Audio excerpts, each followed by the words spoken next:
¿Qué tal? ¿Cómo están? Muy buenas noches. Un placer saludarles. Soy Fernando del Rincón. Bienvenido a Conclusiones. Bienvenido a mi casa. Mi casa es su casa. Esta noche continuaremos hablando sobre lo que ocurre en Colombia. Hay algo muy importante que entender aquí. Hay una protesta, hay una molestia que, de acuerdo a lo registrado, parte de un intento de reforma tributaria que impactaba mayormente, por la forma en que estaba propuesto, a la clase media. Esto es rechazado, se generan manifestaciones y protestas en rechazo a esto que le acabo de mencionar. Pero de pronto se empieza a generar un ambiente de violencia, se empieza a generar algo que va mucho más allá de una molestia por una reforma tributaria.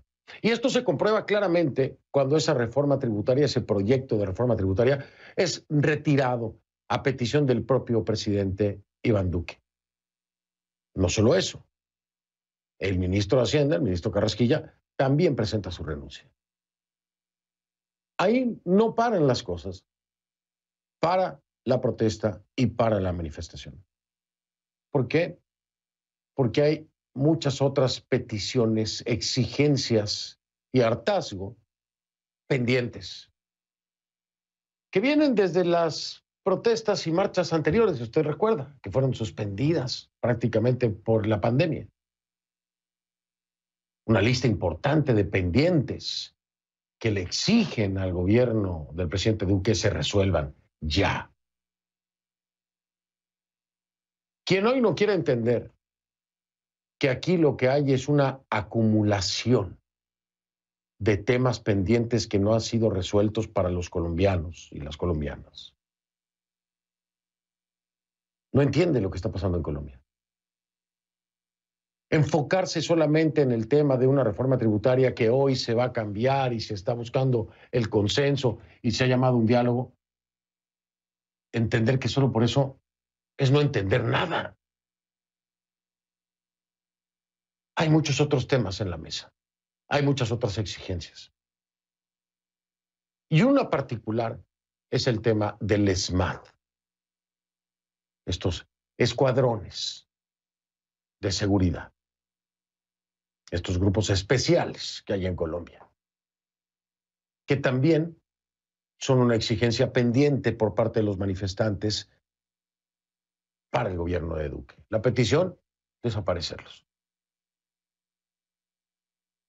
Y entonces, todo esto empieza a tornarse en las calles violento.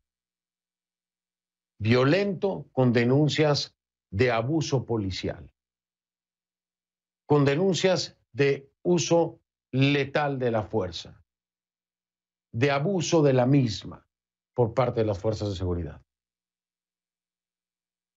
Las denuncias entonces también generan una preocupación internacional y son documentadas de acuerdo a la propia Amnistía Internacional.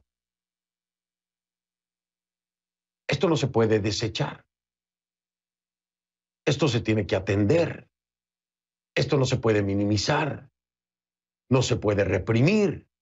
No se puede acallar. ¿Estamos claros? Y se tiene que investigar. Y si se ha abusado de la fuerza, se tiene que actuar por parte del gobierno de Duque en la defensa de los derechos humanos de esos manifestantes. Y aquí viene el parteaguas, porque hay que estar claros. El que no entienda que hay un grupo de vándalos, delincuentes, que están provocando y generando más violencia, tampoco entiende lo que está pasando en Colombia. El problema es cómo separar a unos de los otros. El error es meterlos a todos en el mismo saco. Pero se tiene que parar. El que no pueda imaginar o entender que aquí seguramente Y de acuerdo a las propias declaraciones del fiscal general, hay grupos infiltrados del narcotráfico, del Ejército de Liberación Nacional, de las disidencias de las FARC, aprovechando la inconformidad social.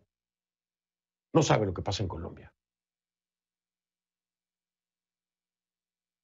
Y aquellos que solamente se quieren enfocar en uno de todos estos temas no están siendo honestos ni transparentes. Se tiene que hablar de todos, del manifestante que posiblemente ha sido abusado en sus derechos por parte de las fuerzas del orden, del vándalo delincuente que ha abusado, del policía que sí se estaba comportando de acuerdo a los estándares de derechos humanos. Se tiene que hablar de todo. No se trata de tapar el sol con un dedo o de tapar los temas que nos incomodan de lo que ocurre en la realidad colombiana. Y todos estos, le guste o no al Estado, son su responsabilidad. Y si la Fiscalía tiene claro que hay grupos infiltrados que están generando esta violencia desmedida y provocando incluso muertes, tienen que actuar ya.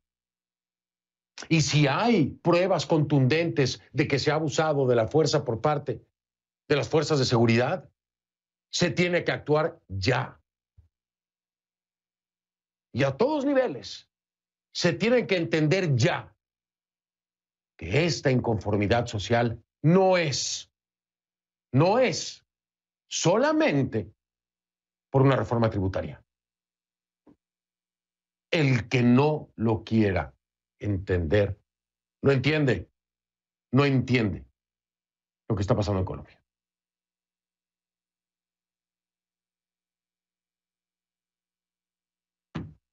Hay una espiral de violencia, ya se lo decía yo. Está apoderando de Colombia, ¿eh? El país está marcando el 8º día de protestas con un nuevo paro nacional en el que se repiten de forma alarmante enfrentamientos entre los manifestantes y las fuerzas de seguridad. No podemos poner a todos en el mismo saco. Hay manifestaciones pacíficas, las hay, y no las podemos minimizar. Hay violencia y delincuencia. Porque el que quema, intenta matar a un policía, saquea, ese no es un manifestante, ese es un delincuente. Ese es un delincuente. Le pido que a partir de este momento me acompañe utilizando la etiqueta Concluprotestas Col 8, porque es el 8º día, ¿no? Concluprotestas Col 8 es el hashtag. Por favor, sus comentarios con esa etiqueta Concluprotestas Col 8. Sus comentarios, por favor, a mi cuenta en Twitter con esa etiqueta. @soyfdelrincón es la cuenta en Twitter, @soyfdelrincón. Y esta violencia de la que le estoy hablando llegó el miércoles hasta la sede del Congreso. Hubo un grupo de, es que no me gusta decirles manifestantes, no sé cómo decirles, porque no los considero, porque considero al manifestante pacífico. Estos son vándalos, un grupo de vándalos que derribó vallas en torno al edificio, intentó entrar por la fuerza. Aquí viene la otra parte, la policía, concretamente el SMAT, que es el escuadrón, estos grupos especiales, Escuadrón Móvil Antidisturbios. Intervino. ¿Con qué? Con bombas aturdidoras, y hubo enfrentamientos con los manifestantes, esta vez a plena luz del día. Los incidentes obligaron a suspender la sesión de los representantes por un breve periodo y se tuvo que cerrar, pues todas las puertas del Capitolio para resguardar la seguridad de los legisladores.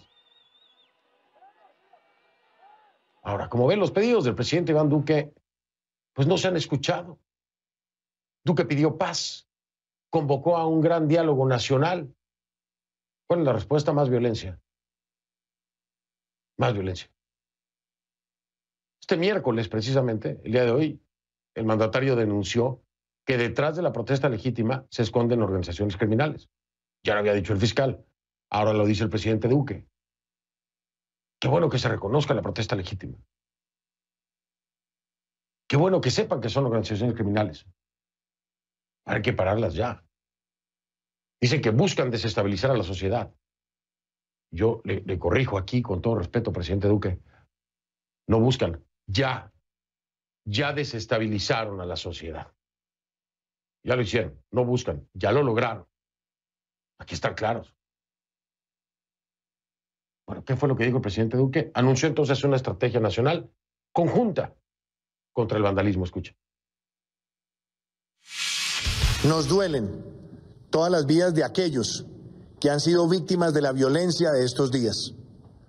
Todos los colombianos rechazamos sin ambivalencia los actos de violencia, los ataques a la infraestructura, los bloqueos a las vías que impiden el abastecimiento de alimentos y que lleguen los alimentos al hogar de la familia colombiana, los que han afectado el acceso a los servicios de salud y, por supuesto, los que han puesto en riesgo el acceso a los servicios públicos, así como también nos duelen los ataques a los CAI. Esto que dijo el presidente Duque, esa amenaza vandálica de la que hemos estado hablando tomó las calles de Bogotá la noche de ayer. Según la alcaldesa Claudia López, la capital colombiana vivió, perdóneme, una brutal escalada violenta. Los enfrentamientos dejaron al menos 30 civiles y 16 policías heridos. El incidente más dramático de la noche, por decirlo así, se produjo cuando intentaron quemar vivos a unos 10 policías adentro de la sede de un comando de atención inmediata conocido allá como CAI. De acuerdo con la Policía Nacional, unos 25 CAI fueron atacados, 3 fueron quemados, 19 vandalizados y 3 destruidos completamente. Es un nivel de destrucción insólito. Retomando las palabras de la alcaldesa, escucha. El 4 de mayo en la noche Bogotá tuvo una noche francamente trágica y dolorosa. El nivel de destrucción, de violencia, de ataque contra ciudadanos, contra bienes públicos, contra nuestra policía que hemos visto esta noche es realmente insólito. La alcaldesa hizo un llamado al diálogo, pero para eso dice hay que reconocer los excesos de uno y otro lado. Se lo voy a repetir, porque es justo lo que yo le estaba diciendo al inicio de este programa. ¿Qué dice la alcaldesa? Hay que reconocer los excesos de uno y otro lado. Hay una manía de ciertos grupos de cargarle la mano solo a un lado y de limpiarle la cara al otro. Eso no es transparente. Y no le digo qué lado y qué lado, usted sabrá, pero eso es hipócrita. De los dos lados. De los dos lados hay. Voy con mi primera invitada de esta noche, precisamente.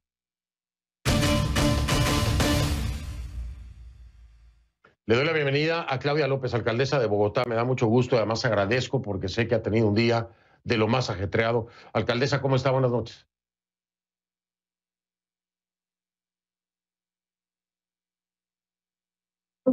Muy buenas noches, un gusto saludarte, mil gracias por la invitación. Al contrario, gracias a usted. Lo tiene muy claro, alcaldesa.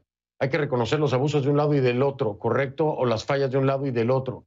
Creo que es la primera política del país que lo dice tan claramente, y me refiero a una funcionaria, ¿no? Ejerciendo un cargo, porque no lo he escuchado en otro lado. ¿Por qué Claudia López lo tiene tan claro? Porque lo veo todos los días, Fernando. Lo veo todos los días, lo veo en las calles de mi ciudad. Tenemos equipos de derechos humanos acompañando la movilización mayoritaria de los jóvenes para que sus derechos sean respetados. Estoy en el puesto de mando unificado tratando de que la policía cumpla su mandato, ceñida a la ley. Pero la vida, Fernando, no puede ser ver en las cámaras de la ciudad por la noche a policías y jóvenes que al fin y al cabo son los mismos jóvenes, colombianos humildes entre los 20 y 25 años, unos con uniforme, otros sin uniforme, igual de humildes, con los mismos sueños, enfrentándose y tener que visitarlos al día siguiente en hospitales a ver cómo están. Esa no puede ser la vida que le demos a la juventud colombiana. Tenemos un momento muy difícil. La pandemia ha exacerbado problemas de pobreza, de desigualdad, de desempleo, de polarización política que ya estaban antes de la pandemia presentes en Colombia, pero obviamente una cosa es tener 4% de pobreza extrema como tenía Bogotá antes de la pandemia, y otra cosa es tener 13% de la población en pobreza extrema como pasa hoy. De manera tal que hay mucho dolor, hay mucha tensión, y tenemos que buscar la manera entre todos de reconocer que aquí hay tensiones de lado y lado legítimas, que aquí hay dolores de lado y lado legítimos, que aquí hay errores y abusos de lado y lado legítimos. Tratar de quemar vivo a 10 policías es francamente inadmisible. Pero tener hoy, como tengo en mi ciudad, 14 jóvenes sin un ojo por balas de goma disparadas por el escuadrón antidisturbios, pues eso es inaceptable también. Y en la mitad abusos, heridos. Esa no puede ser el futuro de la democracia. Realmente tenemos que tener serenidad, sosiego, diálogo, en medio de tanta diferencia y tanta polarización, porque es que tenemos en riesgo la pobreza, la economía, y a este paso tenemos en riesgo la democracia. La democracia, la salud, en fin, podríamos hacer una amplia lista. Déjeme, quiero conocer su punto. Yo entiendo perfecto lo que acaba de explicar. Me parece que es la postura más sensata y realista. Así es, en este sentido. Ya señala usted sin ningún empacho. No es justo, no es legal, no se vale que le saquen un ojo con una bala de goma, pero tampoco es justo ni legal, y es una atrocidad que quieran quemar a 10 policías. Está claro. Pero quiero agregar un elemento que trae el fiscal general Francisco Barbosa y que lo trae también el presidente Duque, y preguntarle esta infiltración que denuncian de grupos de narcotráfico, del Ejército de Liberación Nacional, de disidencia de las FARC, como los causantes de esta violencia, de estas atrocidades. ¿Es para usted una realidad, al menos en Bogotá? No, yo no lo veo así. Y sin duda, estos grupos criminales de narcotráfico que tienen ollas de narcotráfico en los barrios, pues les queda muy fácil financiar con 50 o 100 mil pesos a jóvenes humildes y pobres para que vandalicen y hagan destrozos. No dudo que tienen interés en el caos y lo hagan, pero que esa sea la causa de esta movilización, no. Los jóvenes salieron a la calle a protestar contra la reforma tributaria que propuso el presidente Duque. No fue que de un día para otro los infiltró el narcotráfico y el ELN y salieron de la nada, porque sí. No, aquí hay unas causas, como te digo, y es que la pandemia exacerbó la pobreza, exacerbó el desempleo. Tú sabes que Colombia es un país muy polarizado políticamente per se, y entre más pobreza y más desempleo y más tensión haya, pues peor. Pero la gota que rebosó la copa, la mecha que incendió esto, pues fue la propuesta de reforma tributaria que hizo el presidente. Me parece que eso tampoco lo pueden desconocer así de olímpicamente, pues. Los hechos son los hechos. Ahora, aquí se sobreponen muchas cosas que tenemos que saber reconocer y abordar. Y es que hay problemas estructurales de polarización, pobreza y desempleo, problemas coyunturales aumentados por la pandemia, hay factores criminales a los que les sirve el caos, y estamos a un año de elecciones. Entonces, obviamente jugar a la exacerbación y exaltación de los ánimos contra el opositor político es muy rentable para quienes están haciendo campaña, pero es muy peligroso para la vida de los jóvenes en las calles. No, por supuesto, y es muy peligroso para la democracia del país. Por supuesto que lo es. Ahora, yo le voy a hacer una pregunta, me voy a ir a la pausa, regreso para estar una vez más con usted. Ya no, después de ese segmento no le quito más tiempo. Pero esta es la pregunta, alcaldesa. A mí al menos me queda muy claro. Y yo creo que a usted también le quedará claro. Esto de la reforma, el intento de reforma tributaria que planteaba el presidente, no es el único motivo. No es el único motivo. Aquí hay otras cosas que está reclamando la sociedad colombiana. Aquí hay otras cosas que están exigiendo. Es más, aquí hay cosas pendientes que están exigiendo desde las protestas y manifestaciones anteriores que se vieron suspendidas precisamente por la pandemia. Yo quiero saber si usted lo entiende igual que yo y si cree que se está haciendo caso a estas cuentas pendientes que ya venían de atrás, antes de una reforma tributaria. Pero me lo dice, como dice siempre las cosas, Claudia López, clarito, después de la pausa, si me permite. Regreso con ella, es la alcaldesa de Bogotá, Claudia López.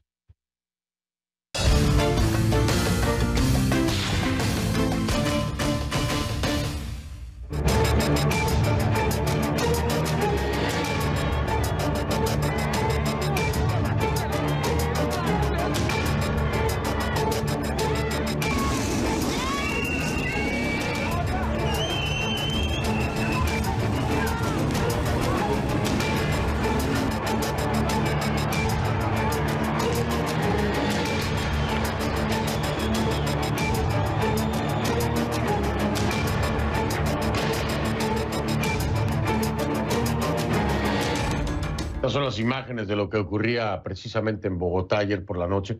Estoy con Claudia López, que es la alcaldesa de Bogotá, y le preguntaba antes de ir a la pausa, bueno, no le preguntaba, le decía yo a ver si piensa igual, ¿no? Que esto de la reforma tributaria fue el pretexto para retomar la calle con muchas cuentas pendientes por parte del Estado colombiano que no han sido resueltas. Peticiones como igualdad económica, ¿no? Una economía más más igualitaria. El tema del SMAT ya estaba también pendiente, ¿se acuerda usted? La petición de desmantelarlo, el proceso de paz, la implementación, en fin, son muchas cosas. ¿Usted coincide conmigo que ya la reforma tributaria, pues no es, o sea, le digo, la punta del iceberg, será? Sí lo es, sin duda, es la punta del iceberg, pero no, digamos, no es una excusa, es una razón real. Tú sabes que posiblemente una de las decisiones más complejas de dar en cualquier sociedad democrática es quién pone y quién toma, ¿no? Ese es, de hecho, el elemento fundante de la democracia norteamericana, por ejemplo, ¿no? No representación sin impuestos o no impuestos sin representación. De manera que es una discusión profunda, pero tienes razón, como te decía yo ahorita, en que esa fue, digamos, la mecha que explotó el incendio, ¿cierto? La gota que rebosó la copa. La copa ya está llena. Está llena porque Colombia es un país muy desigual, porque venimos de una polarización política alrededor de temas de igualdad, de inclusión política, de la paz, muy profundas, que se expresaron de manera muy tensa en las elecciones del 2018. Ya había una intensísima agitación social y movilización social en Colombia entre octubre del 2019 y diciembre de ese mismo año, que en efecto quedó suspendida porque nos tocó irnos a aislamiento por la pandemia. Y ahora, un año después de la pandemia, pues la sociedad está el doble de pobre, casi el doble desempleada en el caso de los jóvenes y las mujeres. Entonces, lo que venía estructural no solamente está ahí, sino que está ahí peor, está ahí al doble de empeoramiento del problema, con más tensión y más polarización, con mucho oportunismo político. Ahora tenemos a grandes líderes de la derecha y la izquierda de acuerdo. Están todos del mismo lado en el no a la reforma tributaria, porque evidentemente no era una buena propuesta, no era una propuesta equitativa, pero también porque hay mucho oportunismo. Pues a mí me cuesta mucho trabajo pensar que Germán Vargas, que es un líder de la derecha, y Gustavo Petro ahora de repente están del mismo lado. ¿Piensan igual? ¿Votan igual? ¿Tienen las mismas razones? Yo lo que creo es que tienen las mismas ambiciones, ¿no? Políticas. Entonces, todo eso complejiza mucho la situación. Y si a eso le agregas que la gente sale a manifestarse en la calle legítimamente y termina viendo violencia vandálica de algunos marchantes y violencia policial de la fuerza del Estado, pues tienes una completa bomba, literalmente. Y que además, si a eso le sumamos los elementos de infiltración, pues es, ¿qué le puedo decir? Una bomba de tiempo. Ahora, aquí hay de pronto ciertas voces, incluida el presidente Duque, con el tema de la militarización, ¿no? Usted ha sido una de las voces que ha dicho, no, a ver, nosotros no necesitamos ni queremos aquí militarización, pero en el aire está la posibilidad de que el presidente Duque aplique lo que se conoce en otros lados como un estado de sitio. ¿Qué piensa usted acerca de esta posibilidad? No, me parece un error y yo me opondría absolutamente a eso. Eso sí que sería más gasolina para el incendio. No es recortando derechos y libertades y concentrando poder en la figura presidencial como se va a resolver esta crisis. Es ampliando la democracia, es trayendo a los jóvenes, que son los que están en las calles con un reclamo y un dolor legítimo a la mesa. Es concertando con ellos. Es bien difícil lo que nos toca hacer, Fernando, porque en el momento de mayor pobreza, mayor tensión, mayor polarización, es donde tenemos que llegar a un acuerdo de país. Estamos en una crisis equivalente a la crisis de 1929, cuando el mundo se quebró y tocó llegar a un New Deal, a un nuevo contrato, a decidir cómo recaudamos y cómo invertimos para sacar a la sociedad de la pobreza. Estamos en el equivalente a la Segunda Guerra Mundial y tocó hacer un plan Marshall y ponerse de acuerdo en que los que más tenían ponían para que el mundo se pudiera reconstruir de las cenizas de la guerra. Pues ahora lo que estamos es en las cenizas de la pobreza, de la desigualdad, del desempleo. Y todas esas partes que hoy se tiran, literalmente se tiran, se agreden política y físicamente, tienen la obligación histórica, esa es la tarea que nos puso la historia, de sentarse a concertar, a dialogar y a concertar, en vez de ser escaramuzas. Los unos hablan de conmoción interior y militarización, una pura escaramuza para distraer, creo yo, la atención. Y los otros hablan de no, están aquí pues de youtubers. No. Aspiran a gobernar al país en un año, lo van a encontrar con el doble de la pobreza. ¿Cómo le piensan cumplir a los jóvenes de Colombia? Muy fácil decir hoy que no, y en un año cuando gobiernen, también van a decir que no cuando ya no sean activistas sino gobernantes. Entonces yo creo que hay que salir un poquito del eslogan y el oportunismo y sentarnos entre todos a hacer la tarea que la historia nos puso. Un acuerdo equivalente al Plan Marshall para sacar a nuestro país y a los jóvenes de la pobreza. Ojalá que así sea. Siempre me da mucho gusto hablar con Claudia López, alcaldesa de Bogotá. Me parece una voz muy sensata en muchos sentidos, Se lo comparto y se lo digo, es mi opinión personal, pero ya sabe, yo no tengo empacho en decir mis opiniones. Le agradezco mucho, Claudia, que me haya acompañado. ¿Está la noche tranquila en Bogotá hoy? Nada más dígame, por favor, que sí. Pues, hombre, comparado con la de anoche, que fue una noche francamente dolorosa y horrorosa, está mucho más tranquila. Tenemos unos 6 puntos de manifestación. Ha habido mucho menos tensión esta noche y espero que al fin, después de 8 días de tanta tensión, poco a poco podamos dormir en paz. Ojalá que así sea, de verdad que lo deseo de corazón. Lo deseo de corazón. Un abrazo, Claudia, muchas gracias. Cuídese, por favor, y estamos en contacto. Muy amable, de verdad. Un gran abrazo, muchas gracias. Gracias, Claudia López, la alcaldesa de Bogotá. Voy a hacer una pausa. No se vaya, porque vamos a ver ahora el tema de esta reforma, ¿cómo le digo yo? 2.0, ¿no? La que se está tratando de rehacer de alguna u otra forma. Voy a hablar con el nuevo ministro de Hacienda, José Manuel Restrepo, que me acompañará en un momento para ver qué es lo que le van a rehacer, ¿no? Ya regreso un momento.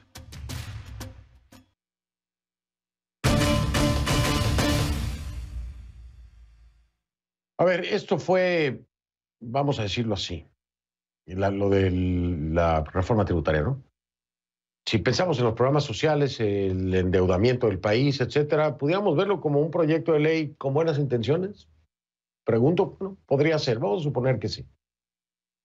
Pero tenía muy poco tino. Y esas buenas intenciones se desdibujaban completamente cuando se revelaba el contenido. Y de ahí es que se manifiestan y protestan. Una protesta legítima, una manifestación legítima, un reclamo legítimo. Yo lo digo y lo digo abiertamente, se lo voy a decir ahora mismo a José Manuel Restrepo, ministro de Hacienda. ¿En qué cabeza cabe pensar en una reforma tributaria en medio de una pandemia?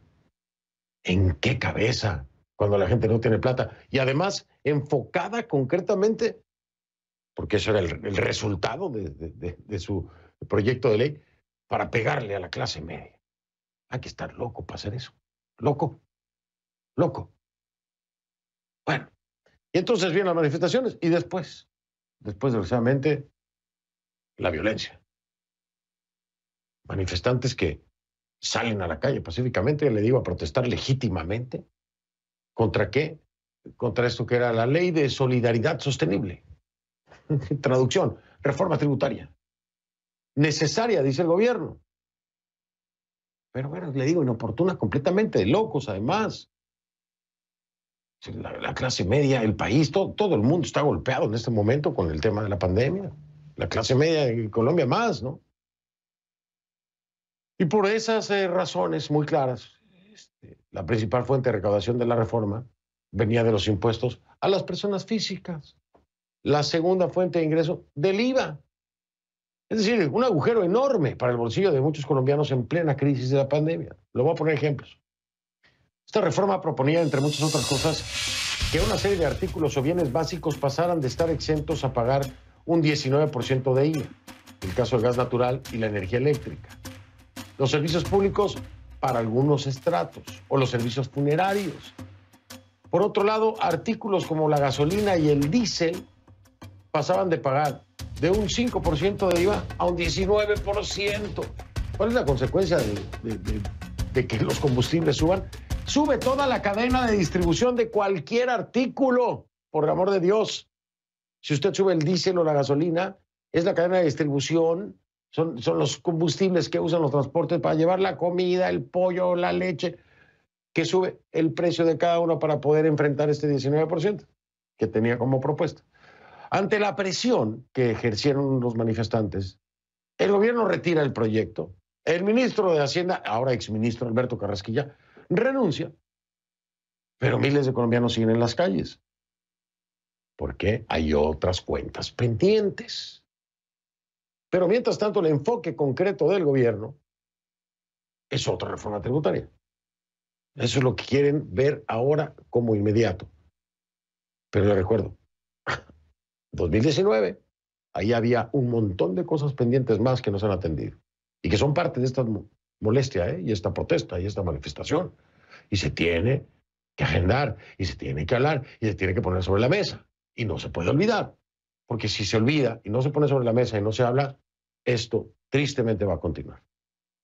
Pero vamos a enfocarnos en esa reforma. ¿Qué puede venir de esa reforma? Lo voy a hablar con mi invitado después de la pausa, que es el nuevo ministro José Manuel Restrepo, el nuevo ministro de Hacienda de Colombia. Ya ven.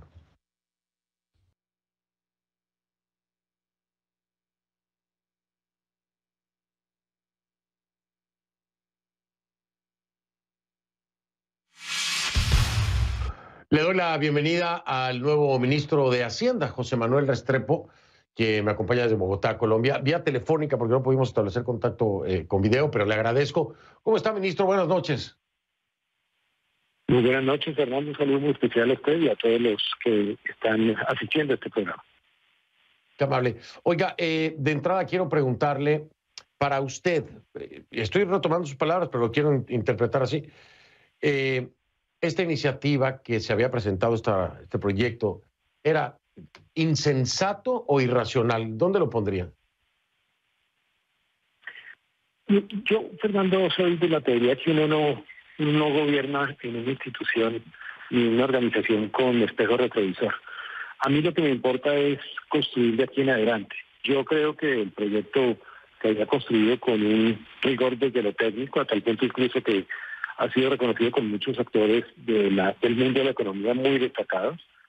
Y creo que, independientemente de eso, mi propósito es hacia adelante. Y hacia adelante, ¿qué siento yo que es importante? Siento yo que un proyecto de esta dimensión tiene que tener primero como foco lo más importante, lo esencial, que son las personas que han sufrido en medio de una pandemia, los vulnerables, los informales, los jóvenes que han tenido dificultades en el acceso al mercado laboral, que han tenido dificultades también en el acceso a la educación superior, que necesitan apoyo para ese fin, y los micro y pequeños empresarios que necesitan un apoyo de subsidios para la nómina, para mejorar su caja, en momentos en donde se han visto afectados por la pandemia. Eso en primer lugar, y en segundo lugar, un propósito que es inevitable en una economía como la colombiana, que tuvo que afrontar con muchos recursos presupuestales la pandemia misma para su mitigación, que necesita lograr una estabilidad en sus finanzas públicas y enviar con esto un mercado para la atracción de inversiones del país. Oiga, ministro, pero es muchísima plata, 25 billones de pesos, unos 6.850 millones de dólares más o menos los que se buscaba recaudar. Y yo de inmediato digo, bueno, cuando uno no tiene plata, lo primero que hace es ahorrar en la casa. Y usted sabe muy bien el tema del presupuesto que había para comprar aviones. Ya habló usted del tema. Lo escuchaba yo en una entrevista que le hacen, si no me equivoco, en Blue Radio. Y yo cuando escucho eso digo, a ver, estaban tratando de meter un proyecto de reforma tributaria sin recortar gastos como la compra de aviones por cuántos millones de pesos colombianos. Y después le pregunto, ¿y por qué no recortar el aparato del Estado? Porque cuando uno no tiene plata, ahorra primero en la casa. ¿El Estado en qué está sacrificando? ¿Por qué no se reduce el aparato del Estado? ¿Por qué había presupuestos para compra de aviones y se le carga la mano a la clase media? ¿De este tema se está hablando? ¿Lo tienen claro? Vamos por partes. Lo primero es, respecto digamos, de la afirmación, es que es muy importante reconocer lo que ha significado el impacto de esta pandemia para la economía colombiana. Nosotros en el año 2019 tuvimos el mejor resultado en déficit fiscal de la historia de los últimos 10 años del país, con un 2.6% de déficit. Como resultado de la pandemia, muy seguramente cerraremos el año pasado en un déficit del 8.6%. Hay un crecimiento muy importante. De igual manera, aumentamos significativamente la proporción de deuda pública con respecto al PIB hasta llegar al 65%. Y lo hicimos con convicción de que había necesidad de acompañar a los sectores más afectados. Fueron inversiones de más de 30 billones de pesos para el sector de la salud, para preservar el empleo, para generar líneas de crédito especiales, líneas de garantía. Es decir, hubo un esfuerzo de mitigación que llevó a que Colombia tuviera, claro, una caída en el crecimiento, pero nunca como la que se había estimado, que podía ser perfectamente más de un punto porcentual adicional en su caída del Producto Interno Bruto. Eso implica pues una necesidad de recursos que garanticen la estabilidad fiscal, pero también somos conscientes de que se necesitan recursos para atender los programas sociales. ¿Cómo encontrar fuentes de recursos? Yo creo que hay que encontrarlos por distintas vías. Una de ellas, usted la pone de presente, la austeridad en el gasto. Aquí hemos, en este par de días que hemos arrancado en el Ministerio de Hacienda, armar una estrategia en detalle en materia de austeridad en el gasto, contemplando temas como la congelación de la masa salarial por 5 años, contemplando temas como reducir los costos de operación en la forma como un peso presupuestal se convierte en un bien o un servicio a través de digitalización, tecnología, contemplando flexibilidad en el uso de las tecnologías para reducir los costos viáticos, por ejemplo, controlando contratos de arrendamiento que implican costos adicionales, disminuyendo la litigiosidad del Estado. Eso y muchos más hacen parte de la estrategia que se suma a la de la evasión, porque también hay que incorporar una estrategia anti-evasión que puede representar cerca del 1.1% del Producto Interno Bruto. Pero de la misma manera es importante reconocer que en el contexto de Colombia el 80% del presupuesto nacional es inflexible a la baja, por una razón, porque el grueso de los rubros del presupuesto están atados constitucionalmente o se refieren a temas que no se pueden modificar porque representan, por ejemplo, pagos de deuda pública, entre otros asuntos. Con eso en mente, hay que buscar también fuentes alternativas. Luego, aquí, digamos, ha habido un esfuerzo en esa dirección, pero con un principio esencial. Uno no puede tocar a la clase media. Ese ha sido el principio que yo he señalado y así lo voy a seguir. Y tocar a la clase media significa no tocar, por ejemplo, de ninguna manera los temas relacionados con IVA, no ampliar la base del impuesto de renta para personas naturales. Es decir, lograr que la clase media, que ha sido afectada en medio de la pandemia, tampoco sea perjudicada como resultado de este esfuerzo, sino que sea el sector más pudiente, el de mayores ingresos, el de mayores activos, el que responda por el costo, llamémoslo así, social, que implica los programas, el costo fiscal que representan los programas sociales. Y entre otras, además, esto con un elemento adicional muy positivo. Hoy, en los diálogos que abrió el presidente de la República, los gremios empresariales expresaron que están listos a apoyar y a contribuir a ese propósito social. Bueno, pues se va a encontrar el consenso. Este es otro de los puntos. Ojo, no es crítica, ¿no? Pero, ¿por qué no se hizo antes un consenso y se evitaba todo este desastre? O se evitaba dar el pretexto para este desastre. Si se hubiera buscado el consenso primero, en lugar de lanzar como se lanzó este proyecto de reforma tributaria que le pegaba directo a la clase media. Me queda muy poco tiempo, ministro, me queda como un minuto y medio. Esta pregunta es clave, usted lo sabe, lo entiende, como economista sabe de qué le estoy hablando. No va a haber este incremento en el impuesto a las gasolinas y combustibles. ¿No va a haber ya eso o sí se está contemplando? Claramente no, porque eso tiene un impacto sobre las clases medias y entre otras además tiene un impacto sobre los costos de producción y con ello sobre productos que incluso entran en la canasta de clases medias y clases bajas. Luego, eso no está contemplado en la iniciativa que podamos discutir, ni lo llevaría yo al diálogo constructivo con distintos actores de la sociedad, porque me parece que justamente va en la dirección contraria a lo que acabo de decir. Perfecto, me encanta la idea de saberlo, porque además también la cadena de distribución de cualquier producto incrementa su precio por el incremento de gasolinas. Ese ya es un buen punto, un buen avance. Pues, ministro, mire, yo le deseo de corazón a usted y a todos los que están buscando el consenso para una reforma tributaria, que la encuentren, que tengan la mejor de las suertes y que sea lo mejor para Colombia, porque no Nos duele verlo así, nos duele. Le agradezco mucho su tiempo, ministro. Muchas gracias. Y aquí estaremos siempre con la convicción de que hay que buscar proyectos que contribuyan a la estabilidad social, a responder a las problemáticas de los actores más afectados en una pandemia y simultáneamente a proteger la estabilidad fiscal y la responsabilidad fiscal que debe tener Colombia con los inversionistas del mundo y con los actores internacionales. Por supuesto, y también con la protección que representa el tema económico para grupos vulnerables es sumamente importante. José Manuel Restrepo es el ministro de Hacienda de Colombia que me acompañó. Marco una pausa y regreso en un momento. Soy Fernando del Rincón, gracias por acompañarme. Si no lo vi en conclusiones, no lo vio. Lo veo mañana, si me hace favor. Gracias.